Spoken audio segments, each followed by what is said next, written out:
नमस्कार, मैं रवीश कुमार। साथियों, ये मेरा नया चैनल है रवीश प्राइम, जिस पर मैं आप लोगों को देश विदेश की बड़ी खबरें बताऊंगा और साथ ही पेंशन के बारे में भी जानकारी दूंगा। अगर आप मुझे सच्चा पत्रकार मानते हैं और मेरी पत्रकारिता को पसंद करते हैं तो इस चैनल को जल्दी सब्सक्राइब कर लीजिए।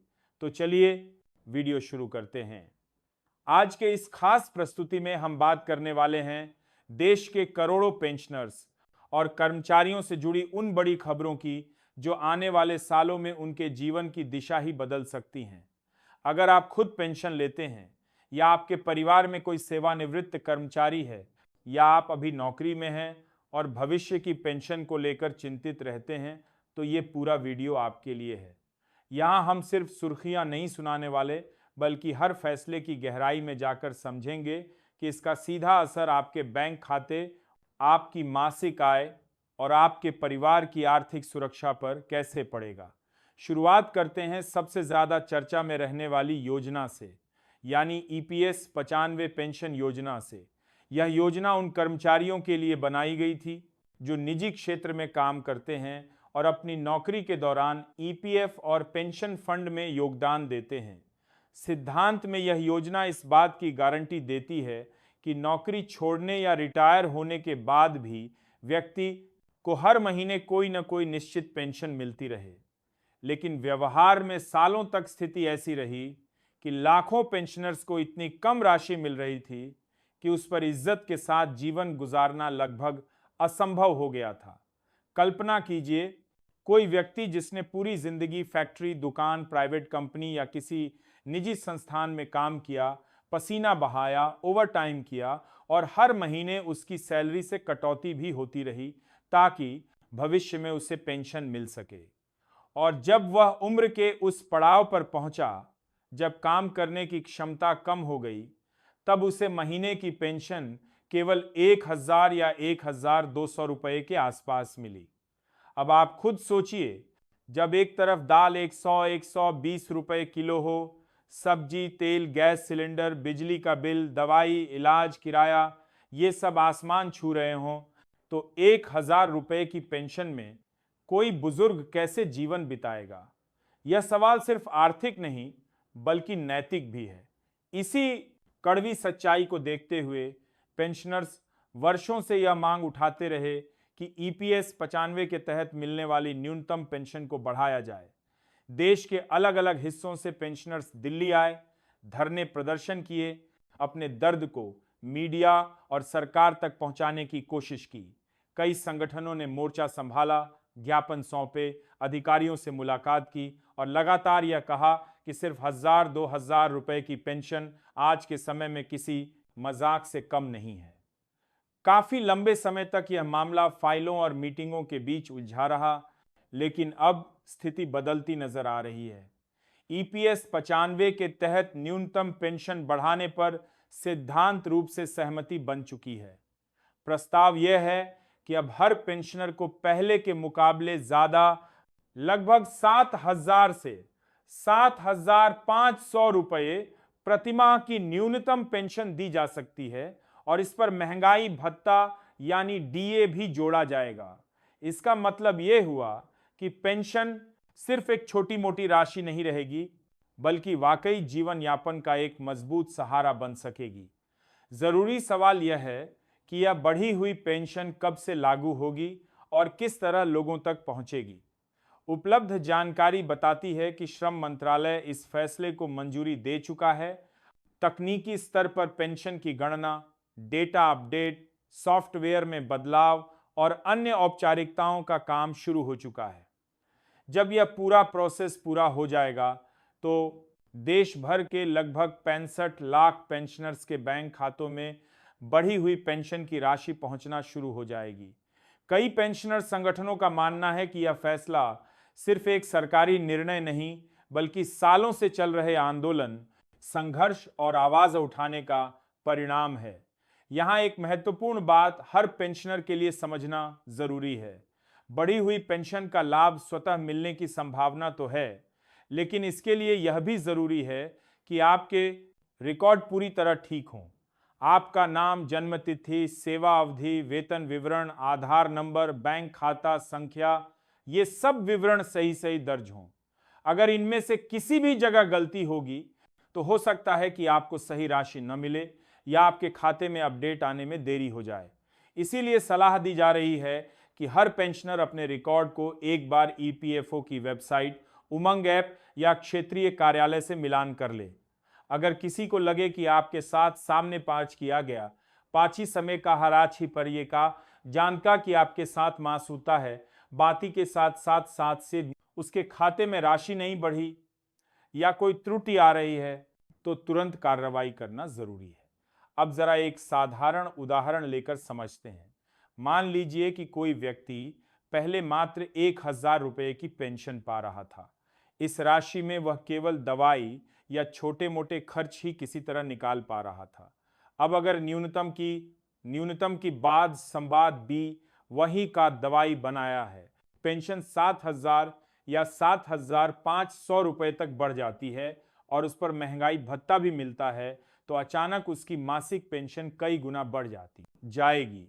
इसका मतलब यह है कि वह व्यक्ति अब सिर्फ जीवित रहने के लिए नहीं, बल्कि थोड़ा सम्मान के साथ जीने के लिए पैसे का उपयोग कर पाएगा। वह अपने खाने पीने में सुधार कर सकता है, बच्चों पोतों पोती के लिए छोटी मोटी मदद कर सकता है, जरूरत पड़ने पर डॉक्टर को दिखाने का निर्णय ले सकता है, जो पहले सिर्फ पैसों की कमी की वजह से टालना पड़ता था। इसका असर केवल व्यक्ति तक सीमित नहीं रहेगा। जब लाखों पेंशनर्स की जेब में हर महीने ज्यादा पैसा आएगा तो वे बाजार से सामान खरीदेंगे, दवाई, कपड़े, राशन, अन्य सेवाएं, इन सब पर खर्च बढ़ेगा।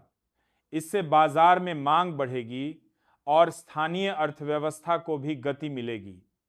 यानी यह फैसला एक तरफ पेंशनर्स के लिए राहत है दिलिन की, तो दूसरी तरफ देश की अर्थव्यवस्था के लिए भी सकारात्मक संकेत है। अब आते हैं दूसरी बड़ी और संवेदनशील खबर की ओर, जो मुख्य रूप से सरकारी कर्मचारियों से जुड़ी है। साल 2004 के आसपास एक बड़ा बदलाव किया गया था। पुरानी पेंशन स्कीम को बंद करके नई पेंशन स्कीम यानी एनपीएस लागू की गई। इस बदलाव का तर्क यह दिया गया कि देश की वित्तीय स्थिति, बढ़ते सरकारी बोझ और लंबी अवधि में पेंशन के खर्च को देखते हुए पुरानी व्यवस्था टिकाऊ नहीं है। लेकिन इस तर्क के पीछे जो वास्तविकता छिप गई वह यह थी कि अब लाखों सरकारी कर्मचारी अपने भविष्य को लेकर असुरक्षा की भावना के साथ जीने लगे। पुरानी पेंशन स्कीम में स्थिति काफी स्पष्ट थी। कर्मचारी को पता होता था कि सेवा अवधि और अंतिम वेतन के आधार पर रिटायरमेंट के बाद उसे हर महीने एक निश्चित पेंशन मिलेगी, देनी का, जो उसकी और उसके परिवार की जरूरतों का बड़ा हिस्सा पूरा कर सकती है। दूसरी ओर नई पेंशन स्कीम में पेंशन पूरी तरह बाजार के उतार चढ़ाव, फंड की परफॉर्मेंस और निवेश के रिटर्न पर निर्भर हो गई। इसलिए कर्मचारियों को यह आश्वासन नहीं मिल पा रहा था कि रिटायरमेंट के बाद उन्हें कितनी पेंशन मिलेगी और क्या वह पेंशन उनके जीवन यापन के लिए पर्याप्त होगी या नहीं। इसी वजह से पिछले कई वर्षों में विभिन्न राज्यों के सरकारी कर्मचारियों ने पुरानी पेंशन स्कीम की वापसी की जोरदार मांग उठाई। कई जगह हड़तालें हुईं, धरने हुए, रैलियां निकलीं और जगह जगह पर कर्मचारियों ने सरकार से यह कहा कि नौकरी के बदले सिर्फ वर्तमान की सैलरी ही नहीं, भविष्य की सुरक्षा भी जरूरी है। धीरे धीरे इस दबाव का असर दिखने लगा और कुछ राज्यों ने पुरानी पेंशन स्कीम की ओर वापसी शुरू कर दी। कहीं इसे आधिकारिक रूप से लागू किया गया तो कहीं उस दिशा में फाइलें आगे बढ़ने लगीं। अब जो संकेत मिल रहे हैं वे इस ओर इशारा करते हैं कि केंद्र स्तर पर भी पुरानी पेंशन व्यवस्था को लेकर गंभीर मंथन चल रहा है। चर्चा यह है कि 2004 के बाद नियुक्त हुए कर्मचारियों के लिए भी किसी न किसी रूप में पुरानी पेंशन जैसी सुरक्षा देने के विकल्पों पर विचार हो रहा है। कुछ रिपोर्ट्स में यह बात भी सामने आई है कि बैकडेट से पेंशन समायोजन की संभावना पर भी चर्चा चलते हैं रही है, यानी जो कर्मचारी एनपीएस के तहत रहे उनके साथ भविष्य में ऐसा तंत्र बनाया जा सके जो उन्हें पुरानी पेंशन की तरह गारंटीशुदा लाभ दे सके। अगर ऐसा कोई मॉडल लागू होता है तो उससे लाखों परिवारों को स्थायी आर्थिक सुरक्षा की भावना मिलेगी। जिस व्यक्ति ने 25-30 साल सरकारी सेवा में बिताए, उसे यह भरोसा रहेगा कि रिटायरमेंट के बाद भी उसकी मासिक आय सुनिश्चित रहेगी।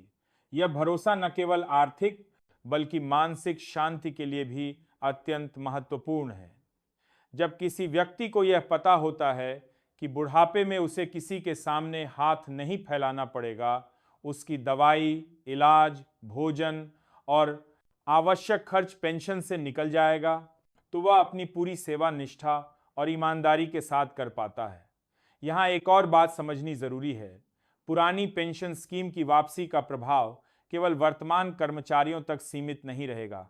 आने वाले समय में जो युवा सरकारी नौकरियों की ओर देख रहे हैं, उनके मन में भी यह विश्वास पैदा होगा कि अगर वे सरकारी सेवा चुनते हैं तो उनके लिए सिर्फ एक नौकरी नहीं बल्कि बुजुर्गावस्था तक की सुरक्षा भी सुनिश्चित होगी।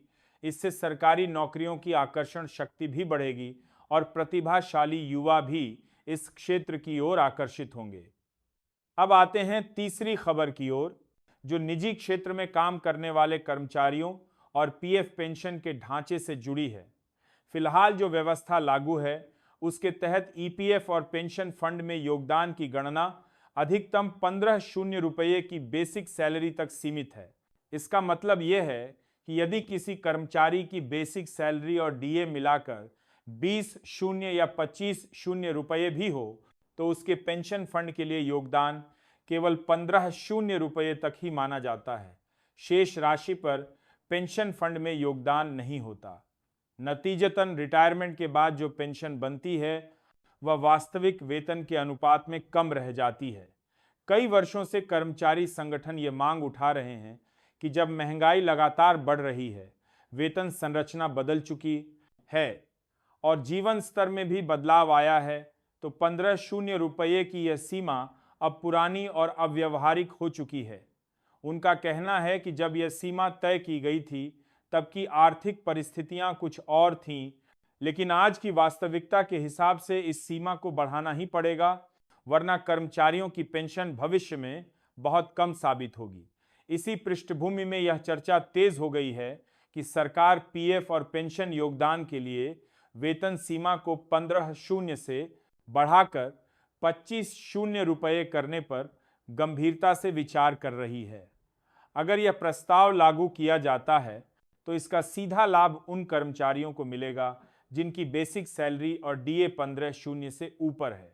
अब पूरा वेतन योगदान की सीमा में आएगा तो पेंशन फंड में जमा होने वाली कुल राशि बढ़ जाएगी और रिटायरमेंट के बाद मिलने वाली मासिक पेंशन भी पहले की तुलना में काफी अधिक होगी। एक सरल उदाहरण से इसे समझते हैं। मान लीजिए किसी कर्मचारी की बेसिक सैलरी और महंगाई भत्ता मिलाकर 25 रुपये है। मौजूदा व्यवस्था में पीएफ और पेंशन योगदान की गणना केवल 15 रुपये पर होती है, तो पेंशन बनने का आधार छोटा हो जाता है। लेकिन यदि सीमा 25 तक बढ़ा दी जाए और पूरे 25 पर पेंशन योगदान हो, तो लंबी अवधि में उसके खाते में जमा पेंशन फंड की राशि कहीं ज्यादा हो जाएगी। इसका असर यह हो सकता है कि रिटायरमेंट के बाद उसकी मासिक पेंशन लगभग 50 से 60% तक अधिक हो जाए, बशर्ते बाकी शर्तें जैसे सेवा अवधि आदि भी अनुकूल हों। इसके साथ साथ यह भी ध्यान देने की बात है कि जब कर्मचारियों के पेंशन फंड में अधिक राशि जमा होगी तो ईपीएफओ के पास उपलब्ध कुल कोष भी बढ़ेगा। इस कोष का उपयोग देश के विभिन्न विकास प्रोजेक्ट्स, इंफ्रास्ट्रक्चर, उद्योग और अन्य योजनाओं में निवेश के रूप में किया जा सकता है। यानी एक तरफ कर्मचारियों का भविष्य मजबूत होगा तो दूसरी तरफ देश की अर्थव्यवस्था को भी एक स्थायी और सस्ते फंड का स्रोत मिलेगा। कर्मचारी संगठनों की ओर से यह तर्क भी दिया जा रहा है कि मध्यम वर्ग का कर्मचारी आज सबसे ज्यादा दबाव में है। एक तरफ महंगाई, बच्चों की पढ़ाई, घर का किराया या होम लोन, मेडिकल खर्च, और दूसरी तरफ नौकरी में असुरक्षा। ऐसे समय में अगर पेंशन की सीमा और योगदान दोनों को वर्तमान वास्तविकता के अनुरूप किया जाए तो ये उनके लिए एक बड़े सहारे की तरह साबित होगा। भविष्य की पेंशन जितनी मजबूत होगी, उतना ही व्यक्ति आज के दिन में भी मानसिक रूप से स्थिर रह पाएगा। अब अगर हम इन तीनों बड़ी बातों को एक साथ जोड़कर देखें, ईपीएस 95 पेंशनर्स के लिए न्यूनतम पेंशन बढ़ाने की तैयारी, सरकारी कर्मचारियों के लिए पुरानी पेंशन व्यवस्था को दोबारा मजबूत करने की दिशा में चल रहा मंथन, और पीएफ पेंशन के लिए वेतन सीमा 15 शून्य से 25 शून्य तक बढ़ाने की संभावित नीति, तो एक व्यापक तस्वीर सामने आती है। यह तस्वीर यह दिखाती है कि धीरे धीरे देश का पेंशन ढांचा उस दिशा में बढ़ रहा है जहां बुजुर्गों को अधिक सुरक्षा मिले, कर्मचारियों को अधिक भरोसा मिले और आने वाली पीढ़ियों को एक मजबूत आर्थिक आधार मिल सके। पेंशन सिर्फ पैसा नहीं, बल्कि इज्जत, सुरक्षा और सम्मान का प्रतीक है। कोई भी व्यक्ति जब अपनी उम्र के सबसे सक्रिय साल किसी नौकरी, संस्थान, फैक्ट्री या कार्यालय को दे देता है, तो यह स्वाभाविक है कि वह यह उम्मीद रखे कि बुढ़ापे में उसे अकेला नहीं छोड़ा जाएगा। सरकार, समाज और व्यवस्था तीनों की यह जिम्मेदारी है कि वह उस व्यक्ति को यह भरोसा दें कि रिटायरमेंट के बाद भी उसकी बुनियादी जरूरतों का ख्याल रखा जाएगा। यहाँ एक और महत्वपूर्ण बात है, सिर्फ सरकार के फैसले भर काफी नहीं होते, लोगों की जागरूकता भी उतनी ही आवश्यक है। अगर पेंशनर्स अपने अधिकारों के बारे में जानकारी नहीं रखते, अपने रिकॉर्ड की जांच नहीं करते, गलतियों की शिकायत नहीं करते और मान लेते हैं कि जो मिल रहा है बस वही होना था, तो कई बार वे अपने हक से वंचित रह जाते हैं। इसीलिए आज की इस चर्चा का एक बड़ा उद्देश्य यह भी है कि हर पेंशनर, हर कर्मचारी यह समझे कि उसका हक क्या है, कौन कौन से बदलाव उसके पक्ष में हो रहे हैं और वह कैसे इनका लाभ उठा सकता है।